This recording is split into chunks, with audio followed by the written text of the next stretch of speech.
Hello, everyone, and happy 2024, and welcome to Season 7 of Our Voices, the podcast for straight partners and partners of trans people by Our Path. I'm your host, Kristen Kelbley. We're going to do our best to bring you a new slate of shows this year, and our main focus this year is going to be on healing. Of course, we're going to bring you the stories of straight spouses, straight partners, partners of trans people, the ones that you can empathize with and find your own stories in. But we also want to focus on healing. So please join us for Season 7, and please stay tuned. Make sure you subscribe, follow, like our podcast, all that stuff so that you can get notified when new episodes come out. And we look forward to having you with us on this Season 7 journey. Our guest today is Sally Srok. Sally is the author of The New Jew, An Unexpected Conversion, and Bonus Round, A Gay Ex-Husband, a Divorce, and a Life Reimagined. Her memoirs explore and inspire personal growth. As an executive, she has used her insights and experience to strengthen leadership in organizations from wineries and law firms to nonprofits, as well as higher education. In addition to writing, public speaking, coaching, and conducting workshops where she teaches the dynamics of transformation, she is an adjunct professor in California community and state colleges. Welcome to the podcast, Sally. It is so great to finally have you on the show. Thank you. It's wonderful to be here. Well, we're going to get into your story, but you've got a book coming out, Bonus Round, and it is, just go ahead and tell us when it's going to drop. It will be available for pre-sale in the very beginning of February and drop probably a couple of weeks later. Okay, great. So we're going to get into the specifics of where people can find that towards the end of the show. But we're going to start with your story. And the reason why we want to have you on is not just because you have a book coming out, but because you are telling a straight spouse story in a book. And so many straight spouses are often saying, like, we need to get our stories out there. We need more people to hear about us. And so it's part of the ethos of this podcast and me as a content creator to support people when they are getting our stories out there. And you're doing that with this book. So let's dive into your story. Sally, how did you end up on this podcast?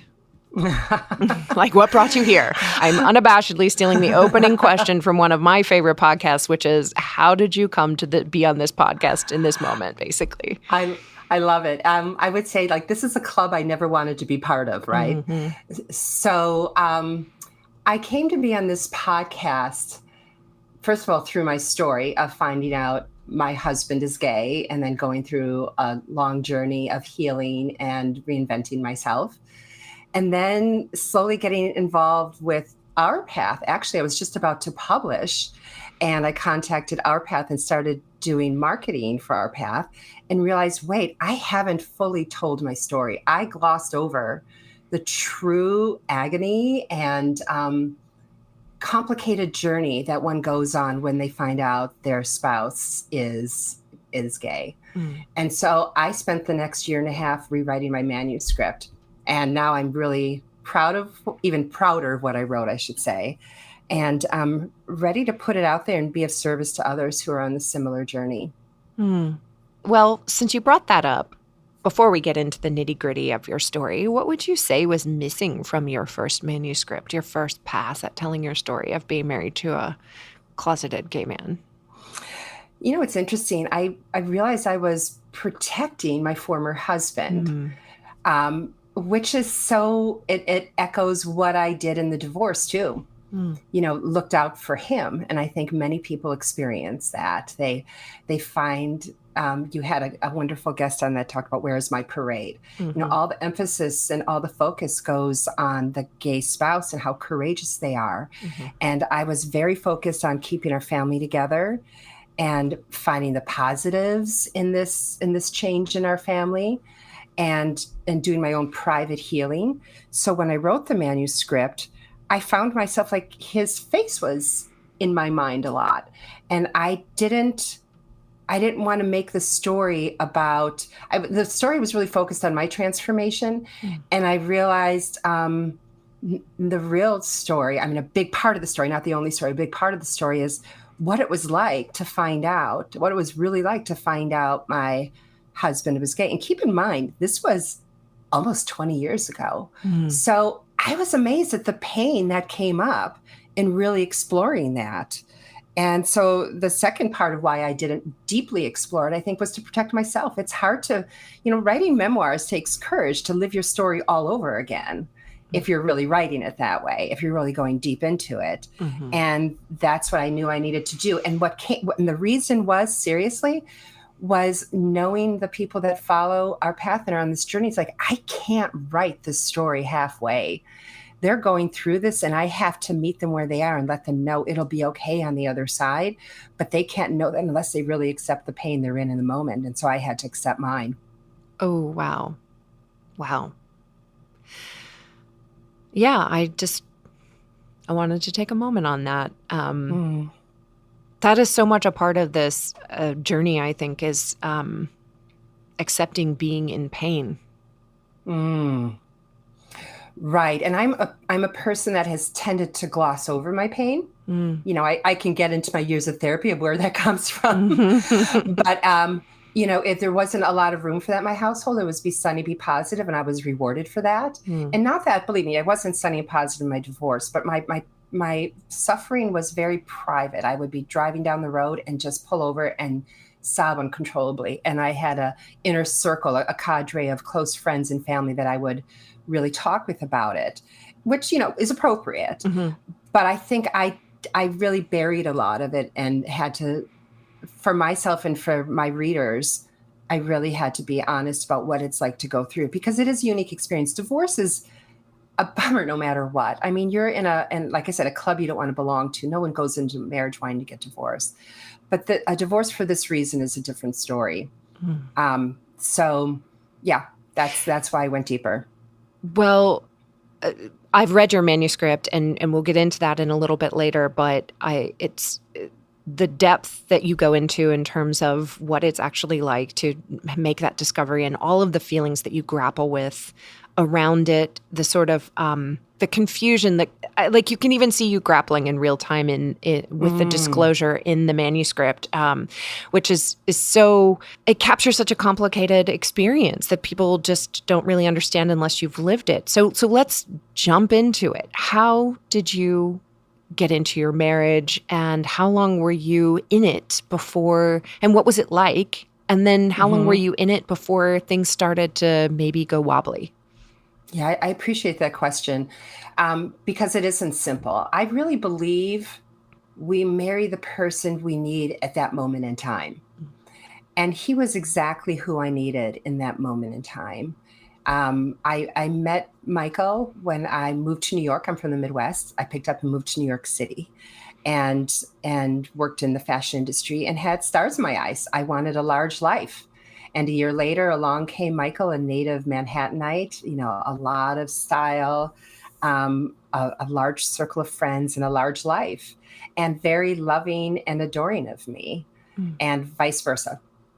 So immediately we were the best of friends and everything was wonderful. It was romantic. We couldn't get enough of each other physically and emotionally and intellectually. And a few years later, we got married.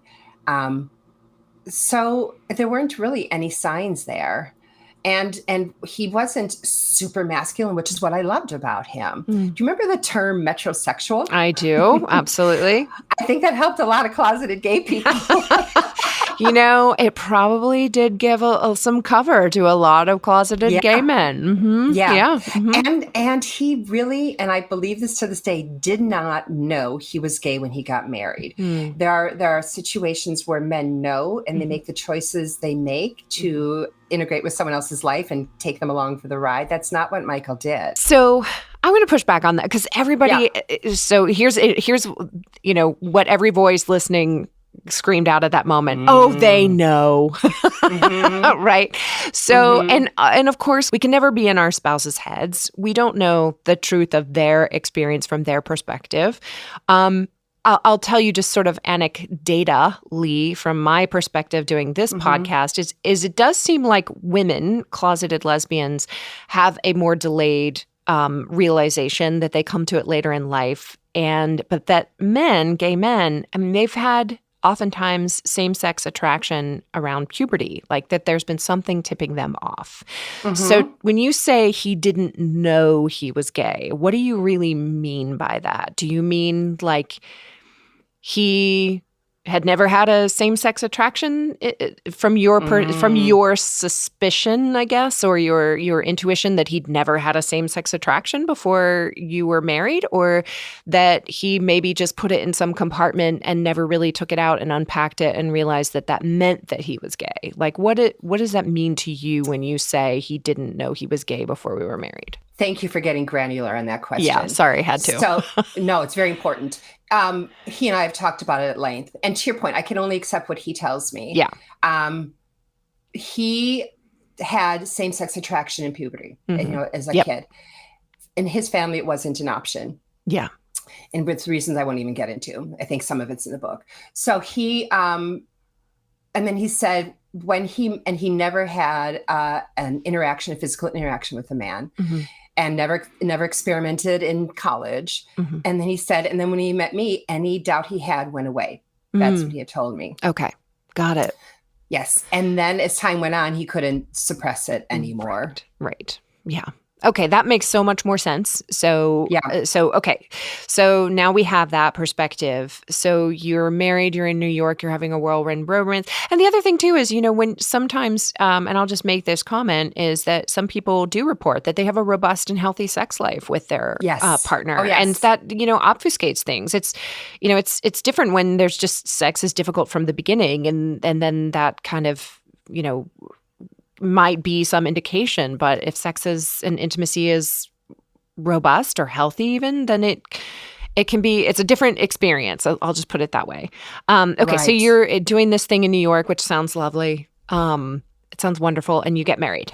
Yes. And I should mention, I love that you said whirlwind in New York. I mean, we fall in love with the geography in which we are in, right? Yeah. Like, so why does The Bachelor work so well? Because they're not in reality. They're all in paradise, and they're all on some island with people with washboard abs. Paid. Right. Expenses paid. And right. So don't even get me into that. Yeah. So I'm in New York City, falling in love with a New Yorker and falling in love with his family just as much. It's a family. I just loved his family and vice versa. So yeah, it all came together. We got married and then a few years later had our first child. And I would say, it's funny. I've done a lot of excavation. I'm a big journaler. I've journaled since I was a teenager. And I've, of course, poured over my journals, like, where were the hints? Like, what did I miss? And they were there early in my marriage before children. But, you don't go like, is he gay? Like, why would you even think that? It's kind of like price of admission. When you marry someone, you pretty much assume they're hetero. Right. Like, why would they be here if they're not? Yeah. Right. Yeah. Right. Yeah. Right. So then the sex life started to wane, or be not as consistent. But more than that, I felt like his love shifted from me to our child. And I didn't feel as relevant. And then when I would try to talk to about our lack of connection, that's where the perilous gaslighting started. Which is so damaging, so damaging. So I want to talk about the gaslighting, but how far along into the marriage is this when you have your first child? 4 years. 4 years, okay. So you have the first child, his affections, the target of his affections seems to move from you to the kid, which again, in even the sex life waning a little bit, we can tell ourselves, oh, this is normal. This is part of marriage. Of course. Like, yes. So this, you absolutely still have a way to explain away all of these things because they're part of marriage anyway. So he starts the gaslighting. What does that look like? It's not me, it's you. You've changed. You're different now ever since motherhood. Of course, there's the need to lose weight. And I don't know what you're talking about. So we almost separated then. And I actually wrote about this in The New Jew. I talked to my mother-in-law. I'm like, we need to separate. And then she said, first of all, I said, I'm going to move out. She goes, first of all, you didn't change. You're the same. Second of all, you don't move out. He does. He needs to shape up. Oh, so this was your mother-in-law. My mother-in-law. Like, go like mom-in-law. Jewish mother-in-law. Yeah, right? go Jewish mother-in-law. Yeah. So then he stepped up and things started to change. So, that was kind of the cycle. We would have a falling apart and then things would get better. And listening to the Our Path podcast helped a lot in seeing like, oh, I get it. Now that's a pattern. Because even all these years, I never joined a community of people who went through this. So I've been churning it around on my own. And it was through my writing, I realized I have to separate a divorce from a gay spouse because it's a different animal. It's a different animal. Yeah. Yeah. Yeah. Still has 4 legs and a tail, but it's a different species. Yeah. Yes. Yes. Yeah. So I really, and at that time, then I decided to stay home with the kids. And then we had 2 kids. We have another child a few years later. And I right away, though, when Harrison was born, our first child, I decided to stay home. He and I were working together. We had a business together, and that wasn't going well for our relationship. And I couldn't see myself working full time and getting a nanny. So I, declared I'm staying home. And then my self-worth between not working anymore and not feeling attractive in my marriage and feeling needed or loved consistently, sometimes absolutely, but not consistently, or unconditionally, I should say. So my confidence started to wane, and I did start to question myself, and I just tried to step it up and be the perfect wife. Like, I have to fix this. Right. Like the Uber wife, the Uber mom. Oh yeah. Yeah. Yeah. Yeah. I was definitely losing my sense of self. Yeah. What did that look like for you? I wasn't as confident socially with friends. I just felt like they were smarter, savvier. And I'll tell you, my college friends never would have believed that was me. And I hid it, but internally I was feeling insecure about my worth in social situations, and the contribution I could make. That started to come back when I converted to Judaism and got involved with the temple and got involved with the social action committee and then chaired it. And then like my business brain came back out. And that was about maybe 7-8 years into our marriage. And then I started to find my self-worth and confidence again. And again, it was, I concealed that. I think people outwardly would really know, but I definitely didn't feel like I walked through life sure of who I was and what my worth was. Do you feel like the ambient sort of untruth of the marriage you were living contributed to that lack of confidence, that lack of self-confidence? Absolutely. It's like I was trying to figure out what's going on. It's like putting your hand and trying to grasp a handful of fog. What's happening here? And I believe women have strong instincts. I think all people do. I happen to think particularly women. And for those instincts to be questioned is really shattering. But I knew something was off, and I didn't feel like I had changed a lot. But then I start to believe I had changed a lot. So, like I said, I started stepping it up and like creating menus for the week for dinner and making sure the house was clean. And he became also more and more critical of me. And looking back now, I see that was just his own self-loathing and displacing his own self-criticism and putting it on me because he couldn't admit what was going on for himself. And then, of course, our intimate life was definitely almost fully waned at that point. I remember being pregnant with Olivia, and I just was never touched. And I would watch romantic movies or movies with women who were pregnant, feeling sexy. I'm like, come on. It just all seemed like fiction to me. I couldn't imagine. And then I became like a sociologist watching groups of people or watching couples interact. I'm like, oh, wow, he just touches her back when he walks past her. Isn't that lovely? And I didn't have that affection, that closeness just day to day. Right. And I was questioning everything. I didn't understand. Yeah, that's such a poignant gesture. Like when you have a gentleman touch your back as he passes behind you, like, and it's almost heartbreaking to not have it. And then when you do have it, it's revelatory in a way, and seems like such a small thing. So what about, so you have two kids, you have Olivia, the intimacy has fallen off, he's being critical, you're trying to be uber mom to fix it all the time. Then what happens? I just want to pause for a minute Yeah. and let's hold that question, because I had another thought. Yeah. Um, One has to think about their own personal background, how it plays into this. So my birth order is 4 out of 6. We're all very close in age. So I never had a lot of attention, and nor did I expect it. So that plays into this. Like, should I expect more attention? I never really had it. I didn't have a place for that. My mother, many wonderful, incredible qualities. Physical affection, not one of them. She wasn't that person. So I didn't know to expect that. My dad was affectionate, but it tempers as a girl becomes a teenager. So I didn't have a framework to say, oh, that's what love can feel like. So I think it's important to know that would be part of my questioning too. So when I would watch a rom-com, I'm like, come on, this was written by a woman in fantasy. Right. That's such a good point, Sally. That your framework, how you were raised, the environment you grew up in would inform, and it makes total sense, would inform how you would view what love or affection could and or should look like, and how you would interpret it or see it or receive it.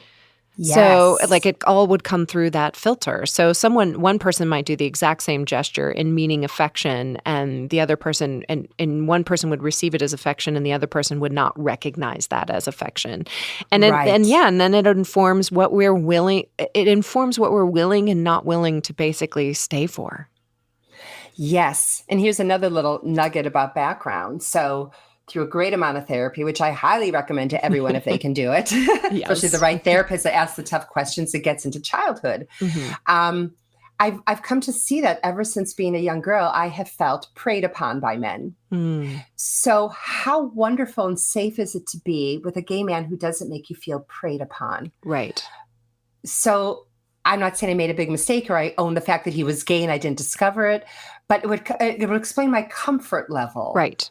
With that, too. Right. I had a similar experience in my life as well that sent me similar experiences with men that sent me looking for someone who read at the time as less tyrannical, less angry, more sensitive, less predatory, all of those sorts of things. And that's how I ended up at the doorstep of my ex. So yeah. Right. Yeah. Right. Yeah. Yeah. And it managed my expectations. Yeah. Right. So anyhow, now I lost your question. Yeah. No, this is great. So we'll pick back up with the story. So you've got two kids, and he's being more critical, you're being uber mom to try and fix what you don't know is wrong. And so what happens then? Well, it comes back to geography. We pick up and move to California. He gets a job in California, and we're ready for a change. It was after 9/11. My mother-in-law had passed, and we're ready for something different. So we moved to California, and now all the buffers are gone, right? Our big circle of friends, our extended family or his extended family, no one's there. It's just our family and our relationship.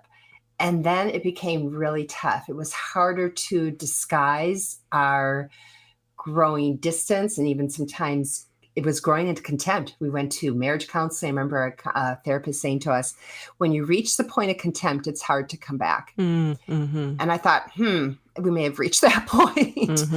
I just felt so alone. I picked up and moved there, and I was getting almost no love from my husband at that point. We were really distanced from each other. But I still loved him. I mean, I would still get this pitter patter when he'd come home from work in my heart. I was excited to see him. And I know he still loved me. I thought he was depressed because he didn't like the job that he took to move to California. And that's what he blamed it on as well. As it turns out, he was harboring the secret of really realizing he's gay and struggling with that, and the price it would cost our family and him and me. Okay. So you've talked to him since and recognized that during that time period of the relationship, he was coming to realize that he was gay and that was going to have serious implications for Yes. everyone. Okay. And that's what he was Yeah. grappling with at the time. Yeah. Yes. Okay. Privately. Privately. And only since being married and having other relationships have I learned, like, oh, that's actually when you should be talking to your spouse, Yeah, not fighting. Right. That's the moment to, and it's hard. And I respect that. And also the one thing that I keep coming back to is like, there's two people in a marriage. And if one person has pertinent information, material information that could affect the other spouse, you have a responsibility to disclose and they have a right to know. So it's hard as that is, that's what it boils down to. So, okay. So he's grappling with this on his own. And that's impacting you guys because there's contempt sort of flaring up in the relationship, and the therapist is like, you're in dangerous territory. Yes, and he was floundering in his job, so that wasn't going well. So now I'm in total insecure mode. I've got no friends and family around. I'm trying to settle into this new house in the beginning, acclimating the kids, and he's working, coming home and removing himself from me. He'd be with the kids and then just zone out by himself. And he just was questioning his career move, is what he was telling me. Okay. Gotcha. Okay. So then what happens? So the big turning point is my 40th birthday when he sends me on a cattle drive. And keep in mind, it wasn't total contempt. We still had a lot of love between us. It just wasn't consistent. Right. But what I noticed, like what he was always good at, and you've touched on this in your podcast, is what happens is men who are gay in their marriage will often have the grand gestures of gifts and want to make sure they're public. And there was that. I remember when Harrison was born, he gave me this beautiful watch and insisted that I show people. And that was very awkward for me. I had a very big diamond for our engagement, his family heirloom. That was important that people see. So he always had grand gestures. And not always that people would see, but like for anniversaries, like our 10th anniversary, he put together, gosh, it was so thoughtful and pretty gay when I think about it. He sourced all these vintage charms and put that were meaningful and engraved each one for milestones in our relationship and put them on a charm bracelet. Right. It was so beautiful. Yeah. And, all of my friends were envious, which just cemented the idea I married the right man because he's so romantic. Right. On the public side, right? Yeah. So but I noticed those gestures were becoming less. Like we had an anniversary in California and it was kind of an afterthought for him. And we had a dinner where we didn't say much. And then afterwards he wanted to go to CVS and do some shopping. And I'm like, really? We're buying razors on our anniversary? So come my 40th birthday, I didn't expect much.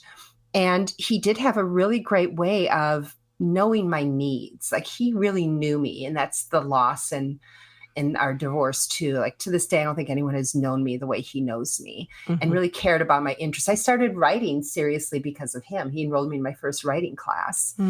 And so my 40th birthday comes around and he gives me this gift of sending me on a cattle drive. And he knew that I loved horses. I hadn't ridden a lot, but I loved horses and I loved the outdoors and had dreamed of having a ranch life one day, which I knew would never happen being married to Manhattanite. But I loved that he knew that about me. And we've talked about this since. He was, in a sense, setting me free to be who I am so he could be free to be who he is. So he sent me on this cattle drive by myself. At this point, I thought I was happy in my marriage again because we had our ups and downs. So I thought we were happy in our marriage. So I started taking horseback riding lessons and went off on this cattle drive in the middle of Texas by myself. Which is how the book opens, by the way, and it's hilarious. Yeah. It's great. Yeah. Love, like you're just like dropped in the middle of this cattle drive and like, yeah. There's this one moment where the instructor is like, yeah, don't do this. And like, and I'm just this is very stark, like, oh my, I would be in sheer panic. He's like, seems to me like you've got a lot of unlearning to do. Unlearn to do, exactly. So. Yeah, I'd taken these lessons, learned everything wrong. So now I'm in the middle of the desert and there was all this like testosterone. Like I wasn't used to being around men. I'm in a mom's world. And, but I drove down there. It was a 5-hour drive from El Paso by myself.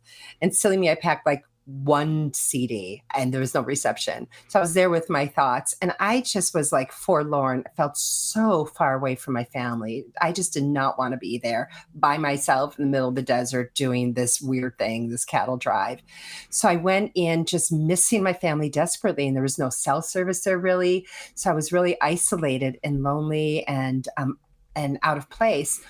And 5 days later, I came back knowing my marriage had to change because of the way I was treated there. I was just liked for me. I didn't have to be anything. I didn't have to do anything. I was clumsy at best, but I also got confidence in the saddle, beat out there in the terrain, got lost in the desert for half a day and found my way out. It was empowering.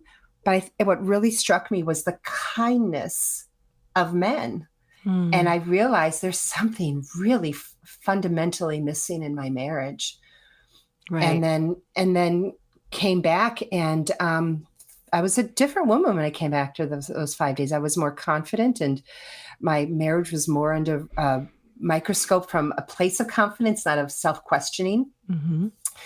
And then later that year was when we separated. Wow. Okay. So what a difference 5 days can make in, right? A setting that is, sometimes when you pluck yourself out of your normal life, you can actually then look back at it from a clearer lens, like you can't see it when you're in it.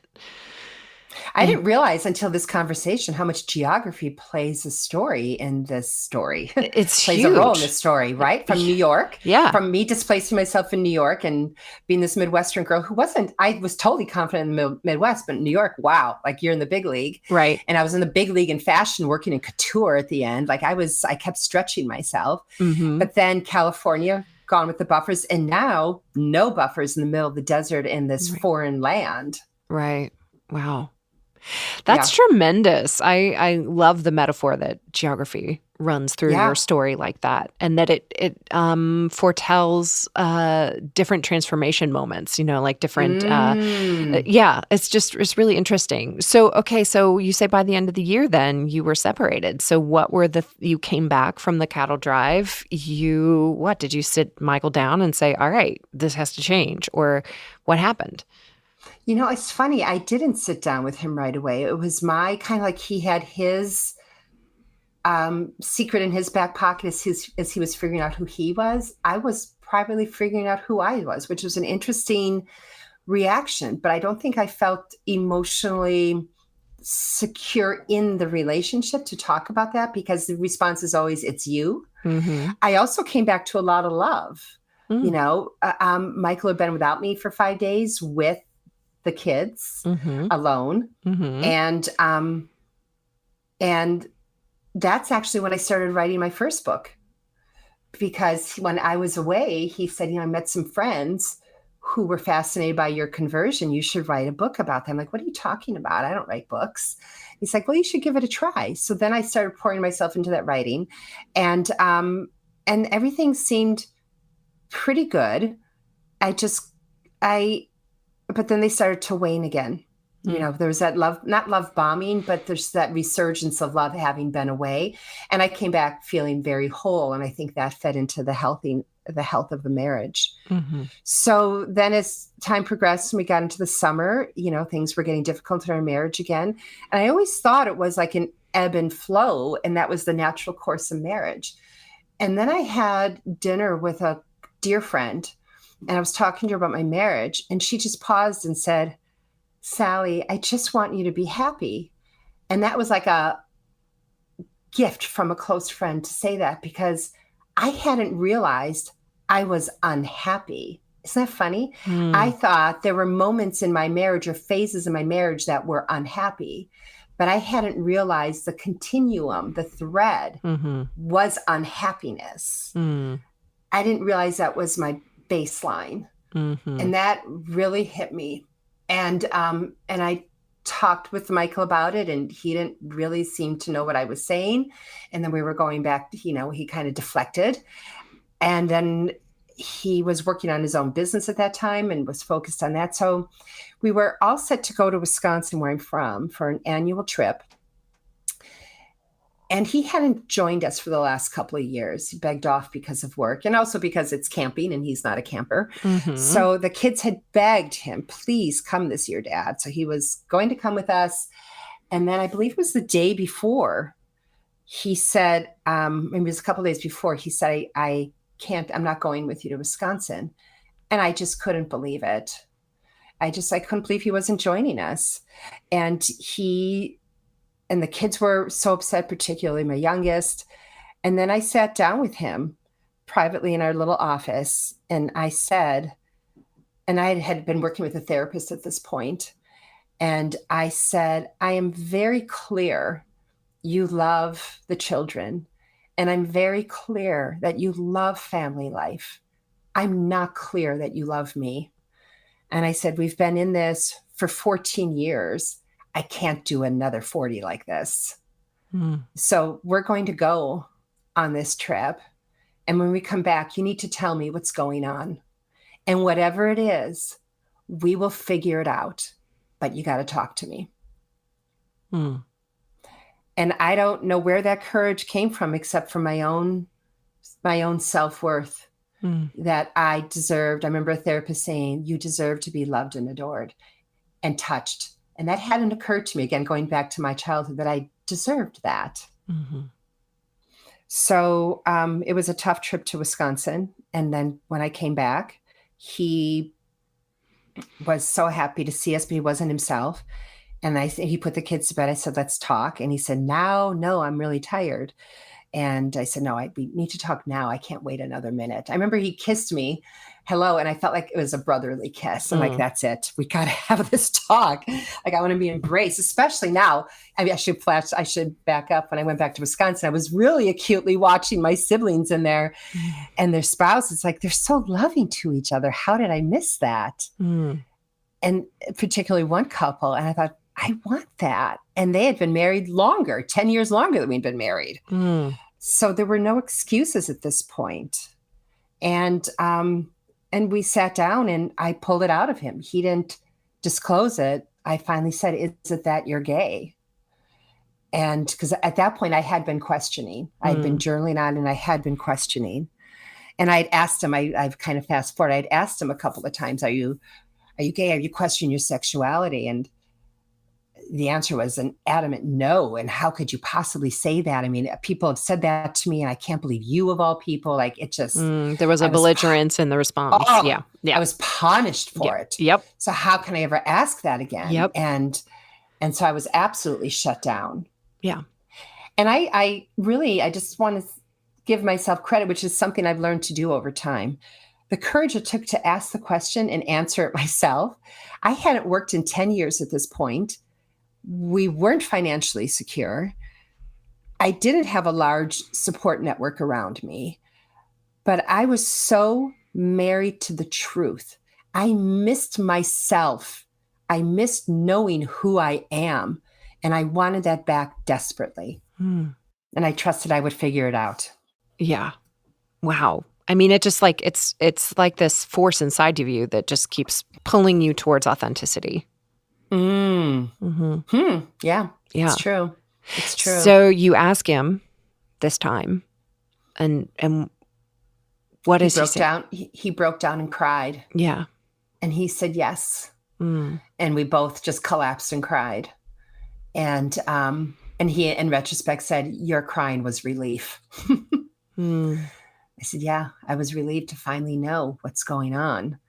And I had confidence we would figure it out as a family, because I was vehement internally that my kids do not lose a family over this period. They just don't lose a family. My parents were divorced, and it started out friendly and then it wasn't, and we lost a family. And I'm like, they get one shot at childhood. I will make this work. And I knew he was as committed.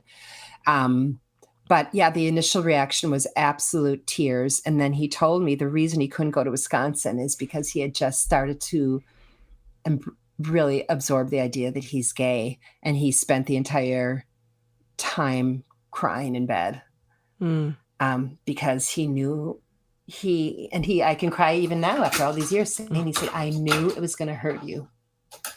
And you didn't deserve it, because I loved you and you loved me and you just didn't deserve this. And I just hated that this is what was going to happen. Mm. Wow. So he felt, by his own admission, he had empathy for your experience and his non-disclosure, at least for a time, was in part because of he knew it was going to hurt you. Yeah, I feel like the empathy that had been, locked in a very old World War II tin can had been broken open at that point. Okay.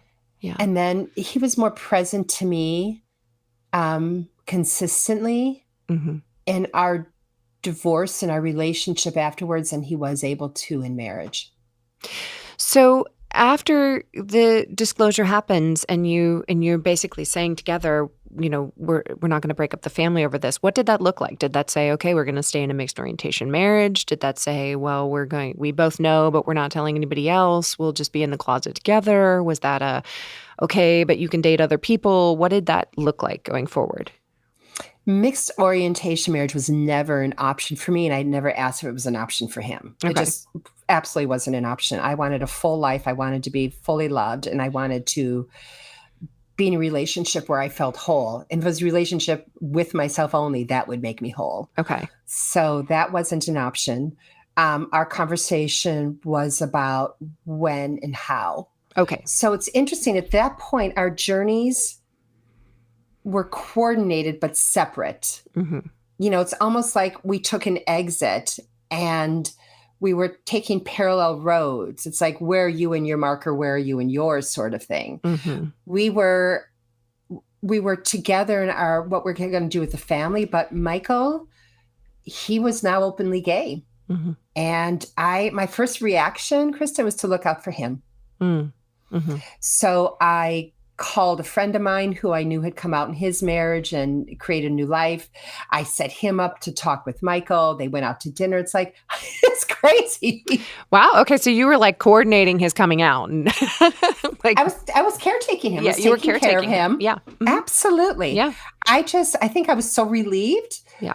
And because I was truly very unhappy, I was just relieved. Right. I felt like I kind of felt like I had a get out of jail free card. Right. So I knew I had to leave him. I just didn't know why. Yeah. Right. No, I get it. The relief is so palpable, and you're just so happy and glad to have a reason that to stop the crazy making. Just like at some point you can be like, okay, I'm not flipping crazy.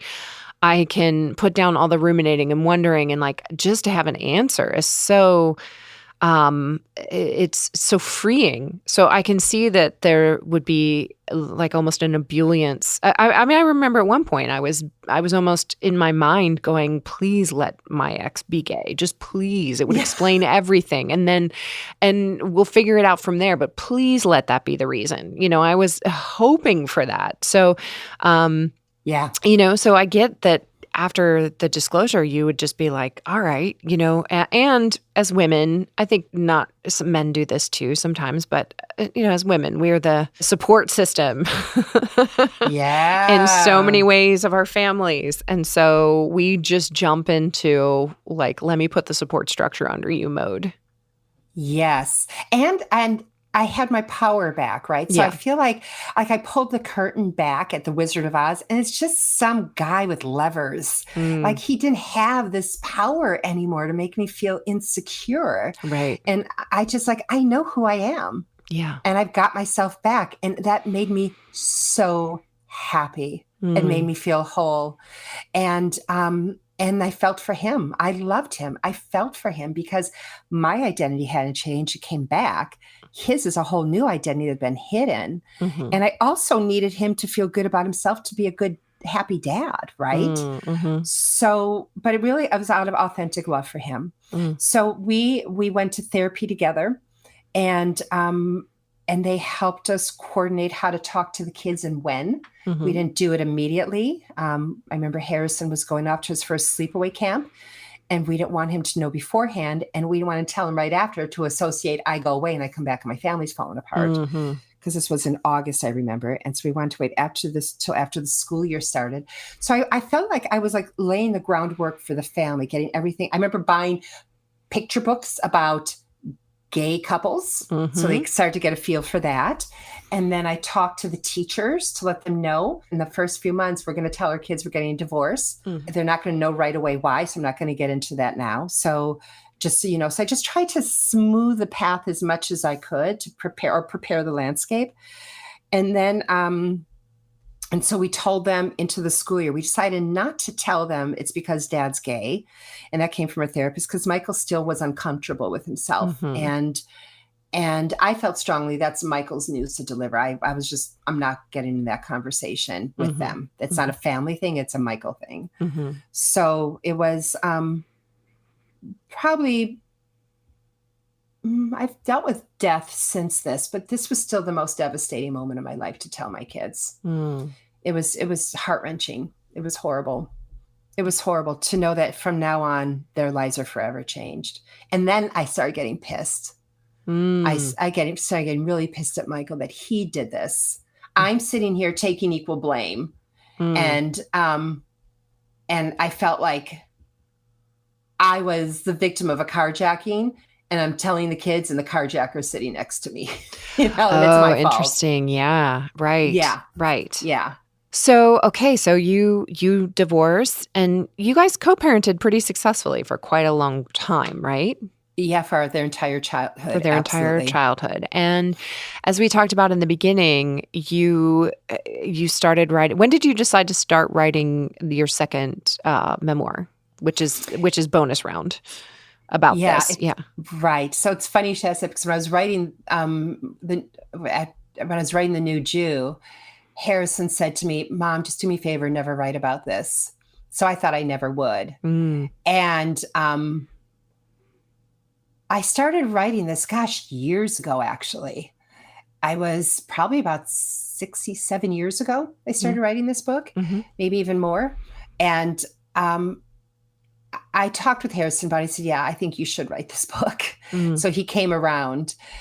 I wrote it. I started writing it more as a testament to how one can co-parent in divorce and was glossing over the gay piece or touching on it. But I decided in divorce, this is not going to be my story. It's not going to be the thrust of, it's not my identity. Like I prevail over this. It's Michael's identity. I think I erred too much on that side. So in my writing, I realized I had to expose that more. So yeah, I decided to write it to talk more about the health of co-parenting. I saw a lot of unhealthy parenting going on around divorce at the time, and it made me really upset. It's like we're still role models for what relationships are, even if we're divorced. We're allowed to have dark feelings, but our kids don't need to pay the price for that. They, like I said, they get one shot at childhood, and that's on me. That's on Michael. So we had very healthy, real conversations after the divorce about what that was like. A lot of tear-filled conversations about anger and forgiveness. Like he didn't want to tell me his trajectory of experiences and refused to tell me. And I said, I need to know. And he wouldn't give that to me. Like I knew I had to really heal in order to authentically parent with him. So some of that journey he helped me on, and some I was on my own. But that's why I started writing Bonus Round, is to empower women to know there is both. You can have resentment and anger and healing and love all bundled in one. You know, it's that cable bundle. You can have them all. I don't need the Disney Channel, but I got it, you know? Right, exactly. I don't watch ESPN, but it's in there. I get Max out of it too, right? So yeah. Exactly. Yeah. So you co-parent throughout their entire childhood. You make that work. I assume he is often dating and doing whatever he is doing, or started dating or whatever that was. And you say that he, during the conversations, like sometimes he would give you what you needed, and some in terms of to heal, and other conversations he wasn't willing to have. But where is your relationship with him now? The kids are grown and they're out of the house. So where's your relationship with him now? So, our relationship had a really interesting turn. We had, and it's good right now to answer your questions. The short answer, it's the most authentic it's ever been. But it got as dark as it ever got to. So after I wrote Bonus Round and rewrote it for my truths, and keep in mind, I was still kind. You were very kind. You were very kind to him. Yeah. You were very kind to him in that, respectful, I would say. Well, he did not see it that way. He cut me out of his life for 9 months. Because he read the rewrite of the manuscript. He read the rewrite. Yeah. He cut me out of his life in the 3rd chapter. He didn't even read the whole thing.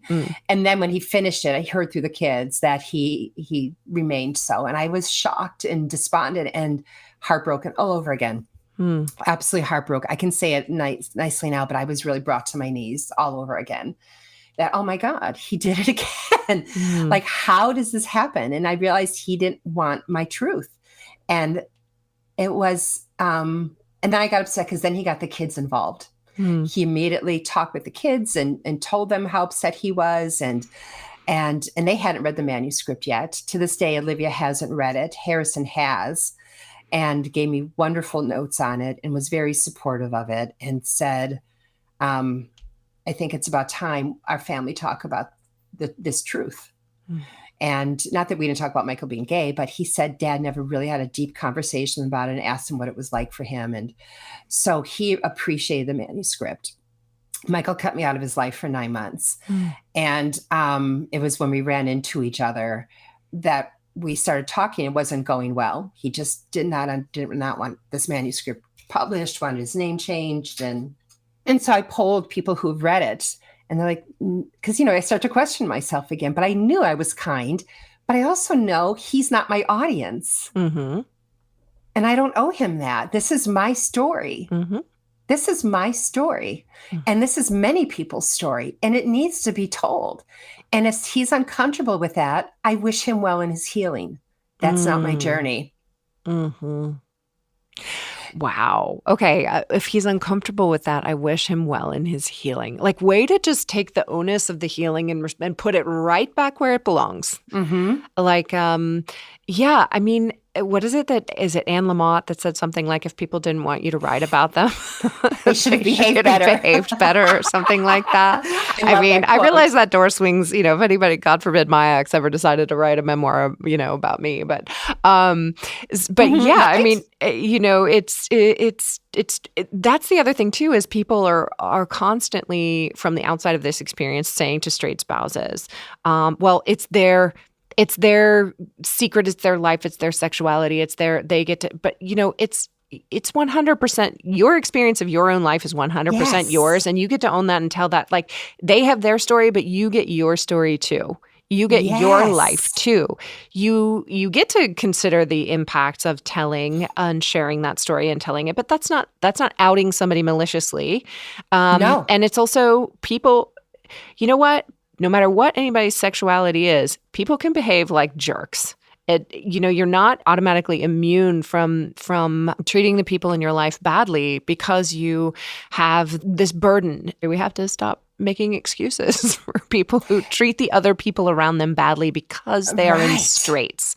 Yes. And I understand it would be hard to have that published, except that I was kind and loving. You were kind and loving, yeah. It's a love story. It's a love story for my marriage, and a your love kids. Story for myself and for my kids. It's a love story. And I wrote about what that was like. And I also wrote about how hard it's been to find someone who I loved as much. I honor my marriage. And you asked, like, what made me write this? I really wanted to talk about, you can still honor the good in your marriage. Like, I loved him and we had a really wonderful marriage for a long time. He and I can still talk about the memories. We can talk about friends we had in common and this. I wasn't willing to throw all that away, throw away an entire history of my development because I'm angry or because I'm sad or because I'm heartbroken. Guess what? Heartbroken happens. Heartbreak happens. Sadness happens.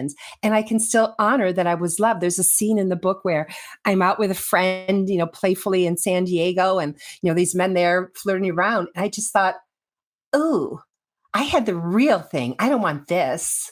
Like, I know what the real thing is. So you're even able to say, even though the love with Michael was not what ultimately the type of love that you would like in a romantic partnership. It was real. Oh, and so absolutely. you're able to say, which is, I want to make that distinction because, a lot of straight spouses, for them, the experience of their, for me as well, even is that, okay, I look back on that and I say that was a performance of love. It was not actual love. But you are able to look at that and go, actually, there was real love. Oh my gosh, so much love. Yeah. I mean, we would hold hands in bed and read the Times together and turn pages for each other. We sang to each other the time, just deeply, like just real intimacy and caring and support. And like I said, he always propelled my interests forward. I remember being down after having Harrison, and we were walking past this needlepoint shop, this yarn shop. He goes, "You know what? I think you might like needlepoint." Like, what are you talking about? And he dragged me in, and sure enough, that just helped stir some creativity in me. Like I just wasn't willing. You couldn't put it all in the bin. Yeah, you weren't ready to put it all in the bin. And does he, and so you say now he cut you out of his life for 9 months and now, okay, so that 9 months is over. So where is it now? You ran into each other again? We ran into each other. This was about a year ago, and it was awkward. Although it's interesting, my first reaction was to get up and give him a hug. Like kind of like, are you done with your little tantrum now? Because I'd done my 9 months of just letting it go. And was still hurt, but that was my first reaction. My first reaction was love. And so he was with a friend, I was with a friend. We sat down and talked for a while. And then he said to me on the side, I was going to text you. I said, I'm sure you were. And so he texted me the next day and said, "Do you want to talk?" We tried to have a couple conversations. They did not go well because they were not loving conversations. He just was coming at me about the book. And then the second last conversation, he was meeting with me to tell me he was moving. So we had been in each other's orbit, since I was in my mid-20s. So now I'm in my mid-50s and he's moving away. And he was a big change. He told me he was moving to the Midwest for a job. But I was still upset with him at this point because he was not dealing with my manuscript. And I said, "Congratulations. I don't know what you want me to say. Am I supposed to be happy? If I'm happy for you, good for you. Why are we here?" So then he tried to talk about the manuscript. It did not go well. So I left. And then he called me and he said, "I can't leave things like this. Would you have dinner with me?" And the only reason I did was for the kids. Again, like he wants to have dinner. I don't want him telling the kids, "Mom refused to see me." So I decided to meet him for dinner against all of the advice from my friends who were protective of me. And I went in and we basically cried for the whole meal because it was truly the end of a chapter. Like he was leaving now. And we were no longer parenting in the same community. The kids weren't coming home to one place. Harrison had moved across the country. Olivia's traveling the world. Like we're in a whole new chapter now. This was our true separation now. And it was, it was very emotional. I just remember crying all the way home. And we had a healing conversation about forgiveness. And, he apologized for his reaction to the book and said it was a lot for him. And I said, "I understand. Still an unacceptable reaction, but I understand." And so he went, and my life at that point truly, truly became my own. Oh, wow. Yeah. Sally, I mean, it's, what an epic 30-year relationship to come to such a completion like that. I mean, yeah. I'm so appreciative. I had a little excerpt from your book that I wanted to read, which I want to go back and kind of do this almost like a little addendum of reading this excerpt because it's a moment of experience that I think a lot of straight spouses will recognize. And really anybody kind of getting divorced, but you're talking about, let me find my glasses and put them on. You're talking about Shabbat dinner. And this is something that you and Michael had always sort of done with a group of friends, right? And this is the first time you're hosting Shabbat dinner by yourself with the marrieds, right? And they come over, you're divorced, and you're hosting Shabbat dinner, and you're, kind of thinking about like what it would have been like if Michael had been there. Like you'd be working on the brisket together, you'd be having little conversations while everybody, but no, it's you by yourself. And you realize like you're talking about as a group, like, well, who's going to have the next Shabbat dinner, right? And we could have it at this person's house. And someone at the table says, oh, we had it at their house last month. And this is the moment you realize like that, oh, well, you hadn't been invited to that Shabbat dinner last month. And you say, the last Shabbat dinner I had attended was at Rachel and Seth's house 6 months earlier when Michael and I were still living together. I had been part of the dinners for nearly 2 years, and it hadn't occurred to me that the dinners had continued without us. Did they have a group consensus to shut us out? Or was it unspoken that we were no longer welcome? Had we been replaced? Or had they not noticed our absence? I felt foolish and desperate for inviting them over when clearly they had no interest in the kids and me. The Shabbat dinners had become their dinners instead of our dinners. At a time when our family needed friends the most, we had been dropped. I mean, that moment, I think so many people realize that my old life is not my new life going forward. My old friends are not my new friends. These people are actually not my friends. I thought that moment of the Shabbat dinner scene in the memoir just highlighted that sort of universal experience for a lot of straight people. The moment they realized that the life they thought they were living is not the life that they're actually living. And that moment was really grabbed that to me. Thank you. Yes. Yeah. And it's the beginning of realizing I have a whole new life. And, you had asked why I wrote the bonus round. It was a coming out for me too. Like, did I really love those people, or was it just a routine that I went to these dinners? Authenticity is my mission, and I've fulfilled it in every way. Since my divorce, holding on to love, dealing with the pain was also liberating. I went back to work and found myself in my career again and still balanced motherhood in a healthy way. I went back to school and got a master's degree. Everything I do now is completely fulfilling, from my career to every relationship I have. One of my favorite sayings is I have no pretend left in me. I don't. And I don't want to pretend my way through anything. And I think we can do that through love and acceptance and surrender. So I don't think it was a mistake that I married Michael. He was the perfect man for me at that time in my life. And then he wasn't anymore. And he became a better dad through divorce. I became a better mom through divorce. I would watch videos of myself when we were still married. I was holding some anger there, not to the kids, but I didn't have this undertow of happiness. And I just learned to surrender to what is. Like, this is just the story. Yeah. And the last time we saw each other, this is like my own little epilogue for for the podcast. So Michael was coming back to visit and hadn't seen Olivia in a year because of their geography. And then Harrison came back from the East Coast, and they all decided to stay in my house. I'm like, oh, I wasn't sure how I felt about Michael staying in my house. And P.S., I bought my first house by myself 2 years ago. So it felt really amazing. Yeah. Thank you. So I rebuilt my life and bought my own house and had enough space for everyone. So we all stayed here, and it was this phenomenal family weekend. And at the last day when Harrison was about to leave, Michael and I went for a walk through this park. And we never had an open talk about the manuscript because I decided it's just really none of his business. He doesn't know my pub date. Like, this is my journey. I know where he's at in it, and that's how it goes. I gave him an opportunity to give feedback. He didn't. That's how it goes. So we hadn't really talked about it. And we went for a walk in this quiet little park that ended in this schoolyard, which is apropos because, we raised kids together in their elementary school years. And he said, we've always had a complicated relationship. We've always been very tied to each other.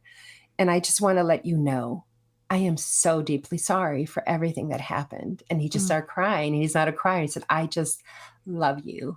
And I said, and I love you too. And I wish you so much happiness.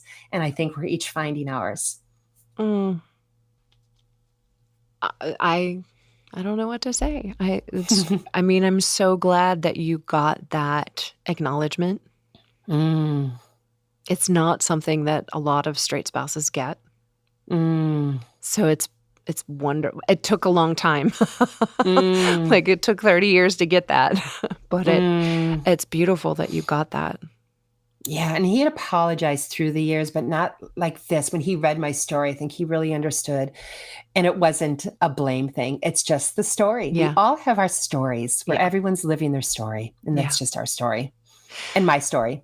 Well, I'm so glad that you came on the show today, Sally, to share your story with us and to share your book with us. And I just want to see if there's anything else, for the listeners, that if there's anything else that you want to leave them with before we end today.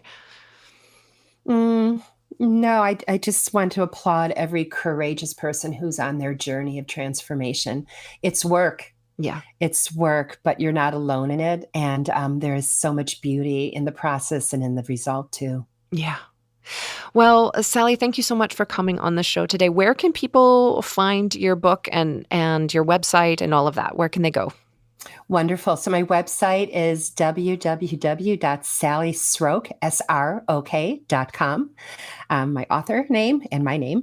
And you can find Bonus Round on Amazon and booksellers and through the website, of course. Great. And we'll have your website and the link to the book in the show notes. Thank you. And thank you for the great work that you do. You make such a difference. Thanks to our listeners for tuning in today. Be on the lookout for all new episodes in 2024 as they come out. Don't forget to subscribe to the podcast, and you can find us wherever you get yours. This is a friendly reminder that the views of the host, yours truly, are not necessarily the views of Our Path or its board of directors. I want to thank our engineer and editor, Drew, at Play Audio Agency right here in Cincinnati, Ohio. And this is Kristen, your host, reminding you, until next time, keep using your voice.